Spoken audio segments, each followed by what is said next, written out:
നമസ്തേ. ഓം ശ്രീ മാത്രേ നമ. ശ്രീദേവി അസ്ട്രോളജിക്കൽ ചാനലിലേക്ക് ഏവർക്കും സ്വാഗതം. 2025 ഏപ്രിൽ 6-ാം തീയതി 6-4-2025 കൊല്ലവർഷം 1200 മീനമാസം 33-ാം തീയതി ഞായറാഴ്ചയും പൂയം നക്ഷത്രവും നവമി തിഥിയും വരുന്ന ദിവസം, അതായത് ഉത്തരായന കാലം വസന്ത ഋതുവിൽ ചൈത്രമാസത്തിലെ ശുക്ലപക്ഷ നവമി എന്ന് പറയുന്ന ശ്രീരാമ നവമിയായിട്ടാണ് ആഘോഷിക്കുന്നത്. ഈ ദിവസം, അതായത് ശ്രീരാമ ഭഗവാന്റെ ജനന ദിവസമാണ് ശരിക്കും ചൈത്രമാസത്തിലെ ശുക്ലപക്ഷ നവമി. ഈ നവമി ദിവസം, അതായത് ഭഗവാൻ പുണർദം നക്ഷത്രത്തിലാണ് ജനിക്കുന്നത്. ഇത് പൂയം നക്ഷത്രം ആയിപ്പോയി എന്നേ ഉള്ളൂ. പക്ഷെ വടക്കോട്ടൊക്കെ തിഥിക്കാണ് പ്രാധാന്യം. അപ്പം ശുക്ലപക്ഷ നവമി തിഥിക്കാണ് പ്രാധാന്യം. ചൈത്രമാസത്തിലെ ശുക്ലപക്ഷ നവമി തിഥിയാണ് ശ്രീരാമ നവമിയായി ആഘോഷിക്കുന്നത്. അതുകൊണ്ട് തന്നെ ഈ ഞായറാഴ്ച ശ്രീരാമസ്വാമിയെ പ്രാർത്ഥിക്കേണ്ട ദിവസമാണ്. ശ്രീരാമസ്വാമിക്ക് ശ്രീരാമസ്വാമി ഭൂമിയിൽ അവതരിച്ച മഹാവിഷ്ണുവിൻ്റെ രാമ അവതാര ദിവസമാണ്. അതുകൊണ്ട് തന്നെ രാമനവമിയായി ആഘോഷിക്കുന്നു. അപ്പം ഇതേ ദിവസം സൂര്യോദയം വരുന്നത് 6:23-നും സൂര്യാസ്തമനം വരുന്നത് 6:32 PM-നുമാണ്. ഇനി രാഹുകാലം 5 മണി മുതൽ 6:32 വരെയും ഗുളികകാലം 3:29 മുതൽ 5 മണി വരെയും യമകണ്ഠകാലം 12:27 മുതൽ 1:58 വരെയുമാണ്. അഭിജിത്ത് മുഹൂർത്തമാകട്ടെ 12:03 മുതൽ 12:25 വരെയും 12:29 മുതൽ 12:51 വരെയുമാണ്. ധനു രാശിക്കാർക്കാണ് ചന്ദ്രാഷ്ടമം വരുന്നത്. ഇന്നത്തെ രാശിഫലമൊന്ന് നമുക്ക് നോക്കാം. അതായത് സൂര്യൻ നിൽക്കുന്നത് മീനൻ രാശിയിലും ചന്ദ്രൻ നിൽക്കുന്നത് കർക്കിടകം രാശിയിലും ചൊവ്വ നിൽക്കുന്നത് കർക്കിടകൻ രാശിയിലും ബുധൻ നിൽക്കുന്നത് മീനൻ രാശിയിലും ഗുരു ഇടവത്തിലും ശുക്രൻ നിൽക്കുന്നത് മീനത്തിൽ, മന്ദൻ നിൽക്കുന്നത് മീനത്തിൽ, സർപ്പിയും മീനത്തിൽ, കേതുവാകട്ടെ കന്നിയിലും.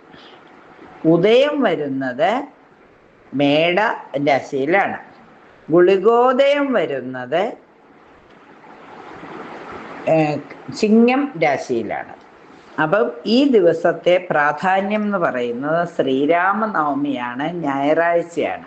അപ്പം ഞായറാഴ്ചയും പൂയം നക്ഷത്രവും, പുണർദ നക്ഷത്രം കഴിഞ്ഞു, പൂയം നക്ഷത്രം തുടങ്ങി. എന്നിരുന്നാൽ പോലും രാശി പറയുമ്പോൾ കർക്കിടകൻ രാശിയാണ്. അപ്പം തീർച്ചയായിട്ടും എല്ലാവരും സൂര്യഭഗവാനെ പ്രാർത്ഥിക്കുന്നതോടൊപ്പം തന്നെ ശ്രീരാമസ്വാമിയുടെ അനുഗ്രഹത്തിനായി പ്രാർത്ഥിക്കൂ. ദിവസം കൂടുതൽ ഐശ്വര്യപൂർണമായി തീരും. മേടം രാശി സാമ്പത്തിക ഭദ്രത നേടുന്ന ദിവസമാണ്. കാര്യങ്ങൾ അറിഞ്ഞ് പ്രവർത്തിച്ച് വിജയം നേടുന്നതിനുള്ള സാധ്യത തെളിയുന്നു. കലാകാരന്മാർക്ക് പുതിയ അവസരങ്ങളും പ്രോത്സാഹനങ്ങളും ലഭിക്കും. സുഖ സൗകര്യങ്ങൾ വർദ്ധിക്കും. തൊഴിൽപരമായി പല ആനുകൂല്യങ്ങളും വന്നു ചേരും. മുടങ്ങിപ്പോയ പ്രവർത്തനങ്ങൾ തുടങ്ങാനാവും. ജീവിത ശൈലിയിൽ നല്ല മാറ്റങ്ങൾ വരും. നല്ല കാര്യങ്ങൾ ചെയ്ത് കീർത്തി നേടും. മികച്ച ജീവിതാനുഭവങ്ങൾ ഉണ്ടാകുന്ന ദിവസമാണ്. അപേക്ഷകളും നിവേദനങ്ങളും അംഗീകരിക്കപ്പെടും. ഏത് രംഗത്ത് പ്രവർത്തിക്കുന്നവർക്കും അല്പം വിജയം വന്നു ചേരുന്ന ദിവസമാണ്. ശ്രീരാമസ്വാമിയെയും സൂര്യഭഗവാനെയും പ്രാർത്ഥിക്കുന്നത് ദിവസം കൂടുതൽ ഐശ്വര്യപൂർണമാകുന്നതിന് സഹായകമാകും. ഇടവം രാശി രാശിക്കാരെ സംബന്ധിച്ചിടത്തോളം അവരുടെ വീട്ടിൽ ശുഭകാര്യങ്ങൾ നടക്കും. ജോലിയുമായി ബന്ധപ്പെട്ട ആശങ്കകൾ ഒഴിയും. ശത്രുക്കൾ മിത്രങ്ങളാവും. പുതിയ കോഴ്സുകൾ പഠിക്കുന്നതിനുള്ള അനുമതി ലഭിക്കും. മാനസിക സംഘർഷങ്ങൾ കുറയും.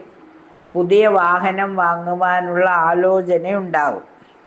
ജോലിയുമായി ബന്ധപ്പെട്ട ആശങ്കകൾ ഒന്നൊന്നായി ഒഴിഞ്ഞു തീരുന്നതാണ്.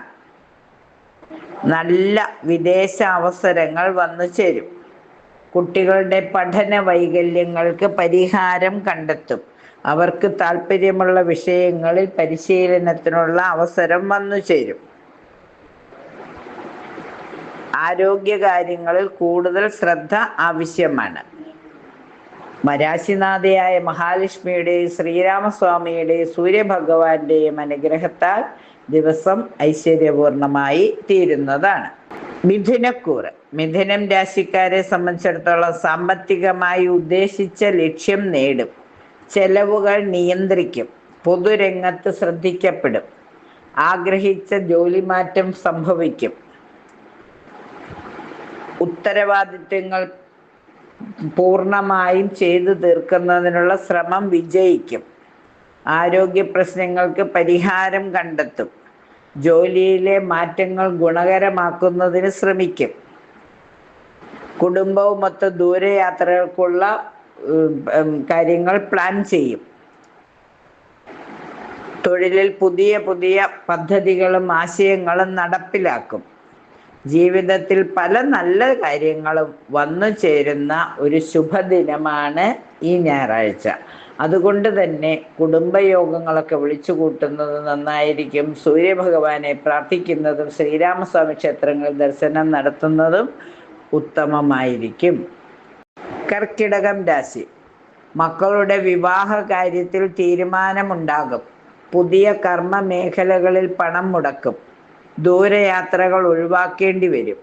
വിദേശത്തുള്ളവരിൽ നിന്ന് ശുഭവാർത്തകൾ ശ്രവിക്കുവാനിടയാവും. വീട് പണിയുടെ കാര്യത്തിൽ തർക്കം വരും. എന്നാൽ തർക്കം പരിഹരിക്കുന്നതിനുള്ള ആലോചനാ കമ്മിറ്റി കൂടും. ലോട്ടറി പോലെയുള്ള ഭാഗ്യപരീക്ഷണങ്ങളിൽ വിജയം കണ്ടെത്തും. മംഗളകർമ്മങ്ങൾ നല്ല രീതിയിൽ നടത്തുന്നതിനുള്ള ആലോചന ഉണ്ടാകും. സന്തോഷവും സമാധാനവും വീണ്ടെടുക്കുവാൻ സാധിക്കും. പ്രിയപ്പെട്ടവരെ പ്രീതിപ്പെടുത്തുന്നതിനുള്ള ചെപ്പടി വിദ്യകളൊക്കെ കണ്ടെത്തി അത് നടപ്പിലാക്കുകയും അതിൽ വിജയിക്കുകയും ചെയ്യും. സൗഹൃദങ്ങളുടെ പലതരത്തിലുള്ള ഗുണങ്ങളും വന്നു ചേരും. പുതിയ വീട്ടുപകരണങ്ങൾ വാങ്ങും. നിർമ്മാണ പ്രവർത്തനങ്ങൾ പൂർത്തിയാക്കും. പൊതുവെ അനുകൂലമായ ഒരു ദിവസമാണ്. രാശിനാഥയായ ദുർഗാദേവിയെ പ്രാർത്ഥിക്കുന്നതോടൊപ്പം മഹാലക്ഷ്മിയെ കൂടി പ്രാർത്ഥിച്ച് ശ്രീരാമസ്വാമിയെ കൂടി പ്രാർത്ഥിക്കുമ്പോൾ ദിവസം എല്ലാവിധ സൗഭാഗ്യങ്ങളും നൽകുന്നതാണ്. ചിങ്ങം രാശി. ചിങ്ങം രാശിക്കാരെ സംബന്ധിച്ചിടത്തോളം വിശിഷ്ട സ്ഥലങ്ങൾ സന്ദർശിക്കുന്നതിനുള്ള യോഗം കാണുന്നു. സാമ്പത്തിക കാര്യങ്ങളിലുള്ള തടസ്സങ്ങളും ബുദ്ധിമുട്ടുകളും കുറയും. മാറ്റിവെച്ച കാര്യങ്ങൾ ഇപ്പോൾ നടത്തുന്നതിനുള്ള സന്ദർഭം വന്നു ചേരും. പണയ വസ്തുക്കൾ തിരിച്ചെടുക്കുന്നതിനുള്ള ആലോചന ഉണ്ടാകും. പൊതുവെ എല്ലാ കാര്യങ്ങളിലും ഉണർവും ഉന്മേഷവും ഉണ്ടാകും. ആഗ്രഹിച്ചവരുമായി ഒരു പുനഃസമാഗമം വന്നു ചേരും. വിശിഷ്ട സ്ഥലങ്ങൾ സന്ദർശിക്കുന്നതിനുള്ള യോഗം വന്നു ചേരും. കുടുംബ സാഹചര്യങ്ങൾ അനുകൂലമായി തീരും. ജോലിയിൽ സ്ഥിരത പ്രതീക്ഷിക്കാം. കലാകാരന്മാർക്ക് നല്ല അവസരങ്ങൾ വന്നു ചേരും. മറ്റുള്ളവർക്ക് ഉപകാരപ്രദമായ രീതിയിൽ കാര്യങ്ങൾ ചെയ്യുവാനുള്ള ഒരു കർമ്മ പദ്ധതി തയ്യാറാക്കും. സൗഹൃദങ്ങളിലൂടെ പലതരത്തിലുള്ള ഗുണങ്ങളും വന്നു ചേരുകയും അത് ആസ്വദിക്കുകയും ചെയ്യും. രാശിനാഥനായ സൂര്യഭഗവാനെ പ്രാർത്ഥിക്കുന്നതോടൊപ്പം ശ്രീരാമ ഭഗവാനെയും കൂടി പ്രാർത്ഥിക്കുമ്പോൾ, ഹനുമാൻ സ്വാമിയും കൂടി പ്രാർത്ഥിക്കുമ്പോൾ ദിവസം കൂടുതൽ ശോഭനമായി തീരും. കന്നിരാശി. കന്നിരാശിക്കാരെ സംബന്ധിച്ചിടത്തോളം ആഗ്രഹിച്ചവരുമായി സൗഹൃദം നിലനിർത്തിക്കൊണ്ടുപോകാൻ സാധിക്കും. എല്ലാ തരത്തിലുള്ള പഠന സാഹചര്യങ്ങളും അനുകൂലമായി വരുന്ന ദിവസമാണ്. ഗ്രൂപ്പ് സ്റ്റഡിക്കൊക്കെ പറ്റിയ ദിവസമാണ്. ഇഷ്ടകാര്യങ്ങൾ ചെയ്യുന്നതിന് വിനോദ സഞ്ചാരങ്ങളിൽ അല്ലെങ്കിൽ വിനോദവേളകൾ ഏറ്റവും അനുയോജ്യമാക്കി തീർക്കുന്നതിന് ഏറ്റവും ആഗ്രഹിക്കുന്ന രീതിയിൽ വിനോദവേളകൾ ചിലവഴിക്കുവാനുള്ള അവസരം വന്നു ചേരും. തൊഴിലവസരങ്ങളെ വേണ്ട രീതിയിൽ വിശകലനം ചെയ്ത് ഏതാണ് ഉത്തമമെന്ന് കണ്ടെത്തുന്നതിനുള്ള ആലോചന യോഗം കൂടും. സാമ്പത്തിക കാര്യങ്ങളിലുള്ള തടസ്സങ്ങളും ബുദ്ധിമുട്ടുകളും കുറയും. മാറ്റിവെച്ച കാര്യങ്ങൾ നടത്തുന്നതിനുള്ള ഏർപ്പാടുകൾ ചെയ്യും. പണയ വസ്തുക്കൾ തിരിച്ചെടുക്കുവാനുള്ള യോഗങ്ങളും അതിനുള്ള ആലോചനകളും ഉണ്ടാകും. സൽക്കർമ്മങ്ങൾ ചെയ്യും. ഇഷ്ടകാര്യങ്ങൾ പലതും നിറവേറും. പൊതുപ്രവർത്തനങ്ങളിൽ ശ്രദ്ധ കൂടും. വീട്ടുകാര്യങ്ങളിൽ കൂടുതൽ ശ്രദ്ധ പതിപ്പിക്കുകയും കുടുംബാന്തരീക്ഷം കൂടുതൽ ഐശ്വര്യപൂർണമായി തീരുകയും ചെയ്യും. മൂകാംബികാദേവിയെ പ്രാർത്ഥിക്കുന്നതോടൊപ്പം ശ്രീരാമസ്വാമിയെയും ഹനുമാൻ സ്വാമിയെയും പ്രാർത്ഥിക്കുമ്പോൾ എല്ലാവിധ ഐശ്വര്യവും നിലനിന്ന് കിട്ടുന്നതാണ്. തുലാരാശി. പൊതുരംഗത്ത് പ്രവർത്തിക്കുന്നവർ ആത്മവിശ്വാസത്തോടെ മുന്നേറിക്കൊണ്ടിരിക്കും. പല നല്ല ഗുണങ്ങളും അനുഭവത്തിൽ വരുന്നതിന് സാഹചര്യം തെളിഞ്ഞു വരുന്നതാണ്. വീട്ടുകാര്യങ്ങളിൽ കൂടുതൽ ശ്രദ്ധ ചെലുത്തേണ്ടതായ സാഹചര്യം വന്നു ചേരും. ഗ്രഹനാഥയ്ക്ക് എന്തെങ്കിലും അസുഖമോ അസ്വാസ്ഥ്യമോ വന്നു ചേരാം. അപ്പോൾ ഉത്തരവാദിത്തങ്ങൾ സ്വയം ഏറ്റെടുക്കേണ്ടതായി വരും. നടക്കില്ലെന്ന് കരുതിയ പല കാര്യങ്ങളും നേടാൻ പറ്റുന്ന സമയമാണ്. തൊഴിലിനൊപ്പം ഉപരിപഠനത്തിനുള്ള സാധ്യതയും തെളിഞ്ഞു വരും. വീട് പുതുക്കി പണിയുന്നതിനുള്ള ആലോചനയുണ്ടാകും. കർമ്മരംഗത്ത് ശ്രദ്ധിക്കപ്പെടും. മക്കളുമായി ദീർഘകാല ബന്ധം പുലർത്തും. കൂടുതൽ സംഭാഷണങ്ങൾ സൗഹൃദത്തിൻ്റെ തോത് വർദ്ധിപ്പിക്കും. പ്രതീക്ഷകളെല്ലാം സഫലമാകും. എല്ലാവിധ അഭിപ്രായ വ്യത്യാസങ്ങളും പറഞ്ഞു തീർക്കുന്നതിനുള്ള സാഹചര്യം വന്നു ചേരും. സന്തോഷവും സംതൃപ്തിയും മനസ്സംതൃപ്തിയും മാനസിക സന്തോഷവും നിലനിൽക്കും. കുടുംബസ്വത്തിൻ്റെ കാര്യത്തിൽ തർക്കമുള്ളത് പറഞ്ഞ് പരിഹരിക്കും. കുടുംബയോഗങ്ങളിൽ നമ്മുടെ വാക്കുകൾക്ക് വിലയുണ്ടാകും. അപ്രതീക്ഷിത സാമ്പത്തിക നേട്ടമുണ്ടാകും. ഉപരിപഠനത്തിനുള്ള കാര്യങ്ങൾ ചെയ്യും. പൊതുവെ രാശിനാഥനായ മഹാലക്ഷ്മിയെ പ്രാർത്ഥിക്കുന്നതോടുകൂടി ദിവസം കൂടുതൽ അർത്ഥപൂർണമാകുന്നതാണ്. ശ്രീരാമസ്വാമിയെ കൂടി പ്രാർത്ഥിക്കുന്നത് നന്നായിരിക്കും. വൃശ്ചിക രാശി. മാനസിക സമ്മർദ്ദങ്ങൾ കുറയും. സന്താനങ്ങളുടെ എല്ലാവിധ ആഗ്രഹങ്ങളും നിറവേറ്റുന്നതിനായി പരിശ്രമിക്കും. ബിസിനസ് കാര്യങ്ങളിൽ കൂടുതൽ ശ്രദ്ധ പതിപ്പിക്കും. ആരോഗ്യസ്ഥിതി അല്പം വഷളാവുന്നതാണ്. തൊലിപ്പുറത്തുള്ള രോഗങ്ങൾ വരാതിരിക്കാൻ പ്രത്യേകം ശ്രദ്ധിക്കണം. ചൊറിച്ചിലൊക്കെ വരുമ്പോൾ നാഗദേവതകൾക്ക് മഞ്ഞപ്പൊടി സമർപ്പിക്കുന്നത് നന്നായിരിക്കും. മാനസിക അവസ്ഥ സന്തോഷപൂർണമാക്കുന്നതിന്, മാനസിക ആരോഗ്യം വീണ്ടെടുക്കുന്നതിനായി യോഗ ചെയ്യുന്നതൊക്കെ നന്നായിരിക്കും. ആദിത്യ ഹൃദയ മന്ത്രം ജപിക്കുന്നത്, സൂര്യ നമസ്കാരം ചെയ്യുന്നത്, യോഗയും ഒക്കെ പരിശീലിക്കുന്നത്, ധ്യാനത്തിലൊക്കെ പങ്കുചേരുമ്പോൾ എല്ലാവിധ ടെൻഷനുകളും ഒഴിവാകുന്നതാണ്. സാമൂഹിക പ്രവർത്തന സംബന്ധമായ അപകട ദുരിതങ്ങൾക്കിടയുള്ളതിനാൽ പ്രത്യേകം ശ്രദ്ധ ആവശ്യമാണ്. ഗ്രഹനിർമ്മാണ പ്രവർത്തനങ്ങളിൽ ഏർപ്പെടും. സന്താനങ്ങളുടെ വിവാഹ ആലോചനകൾക്ക് തടസ്സം വരുന്നതിനാൽ അല്പം കുട്ടികളുമായി മനസ്സ് തുറന്നുള്ള സംഭാഷണം ആവശ്യമാണ്. രോഗദുരിതങ്ങൾക്ക് ശമനം കണ്ടു തുടങ്ങും. മുടങ്ങിക്കിടന്നിരുന്ന കാര്യങ്ങൾ പുനരാരംഭിക്കുന്നതിനുള്ള ആലോചനയുണ്ടാകുകയും അതിനു വേണ്ടിയിട്ടുള്ള ഒരു മുൻകരുതൽ എടുക്കുകയും ചെയ്യും. രാശിനാഥയായ ഭദ്രകാളിയമ്മയുടെ അനുഗ്രഹത്താൽ ദിവസം കൂടുതൽ അർത്ഥപൂർണമാകും. സൂര്യഭഗവാനെയും ശ്രീരാമസ്വാമിയെയും പ്രാർത്ഥിക്കുന്നത് ഉത്തമം.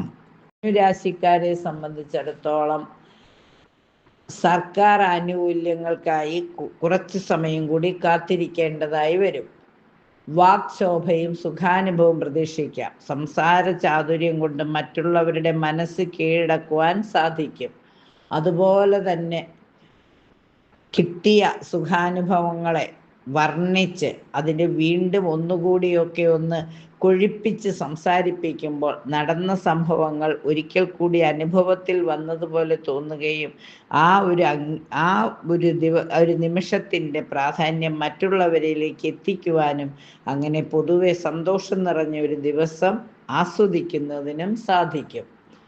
സന്താനങ്ങളുടെ വിവാഹ കാര്യത്തിൽ തീരുമാനമുണ്ടായേക്കാം. കാര്യതടസ്സം ഇടയ്ക്കിടെ മാറിപ്പോവും. വിവാഹം നടക്കുവാനുള്ള സാധ്യതയും ഉണ്ട്. ഏജൻസി മുതലായവയിൽ നിന്നും നേട്ടങ്ങൾ പ്രതീക്ഷിക്കാം. വിദേശയാത്രാ പരിശ്രമങ്ങൾ സഫലീകരിക്കും. കർമ്മരംഗത്ത് സ്ഥാനചലനം പ്രതീക്ഷിക്കാം. ധനാഗമ മാർഗങ്ങൾ വർദ്ധിക്കും. വിദ്യാർത്ഥികൾക്ക് അനുകൂലമായ സാഹചര്യം, അനുകൂലമായ കോഴ്സുകൾ പഠിക്കുന്നതിനുള്ള സാഹചര്യം വന്നു ചേരും. കലാകായിക രംഗത്ത് പ്രവർത്തിക്കുന്നവർക്ക് അനുകൂലമായ സമയം വന്നു ചേരും. അവരുടെ പ്രോഗ്രാമുകളിലെ അംഗീകാരവും പ്രോത്സാഹനവും ലഭിക്കും. പുതിയ പുതിയ പദ്ധതികൾ ആലോചിച്ച് നടപ്പാക്കുന്നതിന് സാധിക്കും. രാശിനാഥനായ മഹാവിഷ്ണുവിനെയും അതുപോലെ തന്നെ ശ്രീരാമസ്വാമിയെയും ഹനുമാൻ സ്വാമിയെയും പ്രാർത്ഥിക്കുന്നത് വളരെ നന്നായിരിക്കും. മകരം രാശിക്കാരെ സംബന്ധിച്ചിടത്തോളം ആരോഗ്യസ്ഥിതി മെച്ചമായിരിക്കുകയില്ല. ശാരീരികമായ ബുദ്ധിമുട്ടുകളെല്ലാം മാറിക്കിട്ടും. നേത്ര സംബന്ധമായ അസുഖങ്ങൾ വന്നു ചേരുന്നതിനുള്ള സാധ്യതയുണ്ട്. പണച്ചിലവുകൾ വർദ്ധിക്കും. കുടുംബത്തിൽ സ്വസ്ഥതയും സമാധാനവും നിലനിർത്തുന്നതിന് നന്നേ പാടുപെടും. അന്യ ആൾക്കാർ സഹായഹസ്തവുമായി വരുമെങ്കിലും അതിൻ്റെ ഉള്ളിലെ നിഗൂഢത മനസ്സിലാക്കുന്നത് നന്നായിരിക്കും. ചതിവിൽ പെടാതിരിക്കാൻ പ്രത്യേകം ശ്രദ്ധിക്കണം. കർമ്മരംഗത്ത് സ്ഥാനചലനം വരാനുള്ള സാധ്യതയുണ്ട്. അതിനനുസരിച്ചിട്ട് പ്രവർത്തനങ്ങളെ വിശകലനം ചെയ്യാം. തടസ്സപ്പെട്ട് കിടന്നിരുന്ന കാര്യങ്ങൾ പുനരാരംഭിക്കുമ്പോൾ പുതിയ കർമ്മപദ്ധതി തയ്യാറാക്കേണ്ടതുണ്ട്. ബിസിനസ്സിൽ സാമ്പത്തിക നേട്ടം പ്രതീക്ഷിച്ചുകൊണ്ട് തൊഴിലാളികളോ മുതലാളിമാരോ സമീപിക്കുമെങ്കിൽ അവരുടെ ഉദ്ദേശശുദ്ധി തിരിച്ചറിയേണ്ടതാണ്. നഷ്ടപ്പെട്ട സമാധാനം തിരികെ ലഭിക്കുന്നതിനായി ദുർഗാദേവിയെ പ്രാർത്ഥിക്കുന്നതും ശ്രീരാമസ്വാമിയെ പ്രാർത്ഥിക്കുന്നതും ഗുണഫലങ്ങൾ വർദ്ധിപ്പിക്കും. സർക്കാർ ജീവനക്കാർക്ക് പ്രൊമോഷനും സ്ഥലം മാറ്റവും നാഗദേവതകൾക്ക് മഞ്ഞപ്പൊടി സമർപ്പിക്കുന്നത് പോലെ ശ്രീരാമസ്വാമിയെയും പ്രാർത്ഥിച്ച് ഹനുമാൻ സ്വാമിയെയും പ്രാർത്ഥിച്ച് ദിവസം അർത്ഥപൂർണമാക്കുക. രാശി ഔദ്യോഗിക രംഗത്ത് സ്ഥാനക്കയറ്റം പ്രതീക്ഷിക്കാം. ഉയർന്ന ഉദ്യോഗസ്ഥരുമായി ദീർഘകാല സൗഹൃദമുള്ളതിനാൽ അവരുടെ ഇടപെടലുകൾ മൂലം ശിക്ഷണ നടപടികളിൽ നിന്നും രക്ഷ നേടാം. അയൽക്കാരുമായി വിരോധം വരാനുള്ള സാധ്യതയുണ്ട്. വാക് സാമർഥ്യം ഒന്ന് നിയന്ത്രിക്കുന്നത് നന്നായിരിക്കും. ഗൃഹനിർമ്മാണ പ്രവർത്തനങ്ങളിൽ ഏർപ്പെടുന്നതിനുള്ള സാധ്യത കാണുന്നു. സന്താന ഗുണവും പ്രണയ സാഫല്യവും പ്രതീക്ഷിക്കാം. രോഗദുരിതങ്ങൾക്ക് ശമനം കണ്ടെത്തും. ശത്രുശല്യം കുറയും. വിജയപ്രദവും ശുഭകരവുമായ യാത്രകൾ ഇനിയും സംഘടിപ്പിക്കേണ്ടതായി വരും. വിദേശയാത്രാ പരിശ്രമങ്ങൾക്ക് വിജയം ലഭിക്കും. തീർത്ഥാടനത്തിനുള്ള അവസരം ലഭിക്കും. ബിസിനസ്സിൽ ധനനഷ്ടം വരാതിരിക്കാൻ വേണ്ടത്ര ശ്രദ്ധ കൊടുക്കുന്നത് നന്നായിരിക്കും. ധനാഗമ മാർഗങ്ങൾ വർദ്ധിക്കുന്നതിനായി രാശിനാഥനായ ശനീശ്വരനെയും വിഷ്ണുമായ സ്വാമിയും പ്രാർത്ഥിക്കുന്നത് നന്നായിരിക്കും. ശ്രീരാമസ്വാമിയെ കൂടി പ്രാർത്ഥിക്കുമ്പോൾ ദിവസം ശോഭനമായി തീരുന്നതാണ്. മീനം രാശി ആരോഗ്യസ്ഥിതി പൊതുവെ തൃപ്തികരമായിരിക്കും. ഭക്ഷണക്രമത്തിലെ ശ്രദ്ധ കൊണ്ടുള്ള അനാരോഗ്യം പ്രതീക്ഷിക്കാം. അപ്രതീക്ഷിതമായി ധനനഷ്ടത്തിനിടയുണ്ട്. കുടുംബത്തിൽ സ്വസ്ഥതയും സമാധാനവും കുറയും. ക്രയവിക്രയ രംഗത്ത് മാന്ദ്യം അനുഭവപ്പെടും. അയൽക്കാരുമായി കലഹിക്കുന്നതിനുള്ള സാധ്യതയുണ്ട്. പുതിയ വാഹനം വാങ്ങുന്നതിനായി അല്പം കാത്തിരിക്കണം. ബന്ധുജന ഗുണം പ്രതീക്ഷിക്കാം. സന്താനങ്ങളുടെ വിവാഹാലോചനകളിൽ തടസ്സം വരാം. സന്താനങ്ങൾ മൂലം മനക്ലേശം അനുഭവിക്കുന്നതിനുള്ള സാധ്യത കാണുന്നു. കുട്ടികളുമായി മനസ്സ് തുറന്നുള്ള സംസാരം ആവശ്യമാണ്. ആഭരണങ്ങളും പ്രമാണങ്ങളുമൊക്കെ നഷ്ടപ്പെടാതിരിക്കാൻ പ്രത്യേക മുൻകരുതലുകൾ എടുക്കുക. പൊതുജന പിന്തുണ വർദ്ധിക്കുന്നതിനായി രാഷ്ട്രീയ രംഗത്ത് പ്രവർത്തിക്കുന്നവർക്കും പൊതുരംഗത്ത് പ്രവർത്തിക്കുന്നവരും ആശാവഹമായ പ്രോജക്റ്റുകൾ കണ്ടെത്തി അത് നല്ല രീതിയിൽ അവതരിപ്പിക്കുവാൻ ശ്രമിക്കുക. ഉദ്യോഗാർത്ഥികൾക്ക് നിയമന ഉത്തരവിന് വേണ്ടി അല്പം കാത്തിരിക്കേണ്ടതായി വരും. ഹനുമാൻ സ്വാമിയെയും ശ്രീരാമസ്വാമിയെയും സൂര്യഭഗവാനെയും പ്രാർത്ഥിക്കുമ്പോൾ എല്ലാവിധ സൗഭാഗ്യങ്ങളും അനുഭവയോഗത്തിലാകും. 27 നക്ഷത്രക്കാർക്കും ഈ ശ്രീരാമനാമ ദിവസം എല്ലാവിധ സൗഭാഗ്യങ്ങളും അനുഭവിക്കുവാൻ സാധിക്കട്ടെ. ഒരു നല്ല ദിവസമായി തീരട്ടെ. ഒരാഴ്ചയുടെ തുടക്കം ശോഭനമായി തീരട്ടെ എന്ന് ആശംസിച്ചുകൊണ്ട് നിർത്തുന്നു. നന്ദി, നമസ്കാരം. വൈക്കം മഹാദേവ ക്ഷേത്രത്തിൽ വടക്ക് പുറത്തുപാട്ട് നടന്നുകൊണ്ടിരിക്കുകയാണ്. കഴിയുന്നതും പറ്റുന്നവരെല്ലാം ഞായറാഴ്ച ദിവസമായതുകൊണ്ട് ശിവക്ഷേത്ര ദർശനം വളരെ ഗുണഫലം ചെയ്യുന്നതാണ്. കൊടുങ്ങല്ലൂർ അമ്മയെ അല്ലെങ്കിൽ മൂത്തേടത്തുകാവിലമ്മയെ എതിരേൽക്കുന്നതിനായുള്ള ഭഗവാന്റെ കാത്തിരിപ്പും ഒരുമിച്ചുള്ള എഴുന്നള്ളിപ്പും അതുപോലെ അമ്മ കളത്തിലേക്ക് വരുന്നതും ഭഗവാൻ അകത്തേക്ക് പോകുന്നതുമൊക്കെ കാണേണ്ട കാഴ്ച തന്നെയാണ്. അവസാന ദിവസം 64 കൈയുള്ള ദേവിയാണ് വരയ്ക്കുന്നത്. ഓരോ ദിവസവും ആ കളത്തിൻ്റെ പ്രത്യേകത 64 സ്ത്രീകൾ താലമെടുത്ത് അമ്മയെ എതിരേൽക്കുന്നു. വൈക്കത്തപ്പൻ അമ്മയെ കാത്ത് കൊച്ചാലഞ്ചോട് എന്ന് പറയുന്ന ക്ഷേത്രത്തിൽ കാത്തു നിൽക്കുന്നു. ആ ക്ഷേത്രം അങ്കണത്തിൽ ദേവിയെ വരവേൽക്കുന്നതിനെ കാത്തു നിൽക്കുന്നതൊക്കെ വളരെ സന്തോഷം തരുന്ന കാഴ്ചയാണ്. കഴിയുന്നവരൊക്കെ അത് കാണാനായി പോവുക.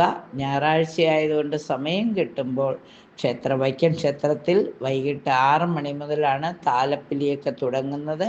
കഴിയുന്നവർ അവിടെ പോയി ദർശന സൗഭാഗ്യം നേടും. എല്ലാവിധ സൗഭാഗ്യങ്ങളും 12 വർഷത്തിൽ ഒരിക്കൽ മാത്രം നടക്കുന്ന ഈ ഉത്സവത്തിൽ ഈ കോടിയർച്ചനയിലും വടക്ക് പുറത്തുപാട്ടിലും പങ്കെടുത്ത് സായുജ്യമടയുവാൻ വൈക്കത്തപ്പൻ്റെ അനുഗ്രഹം എല്ലാവർക്കും ഉണ്ടാവട്ടെ എന്ന് ആശംസിച്ചുകൊണ്ട് നിർത്തുന്നു. നന്ദി, നമസ്കാരം.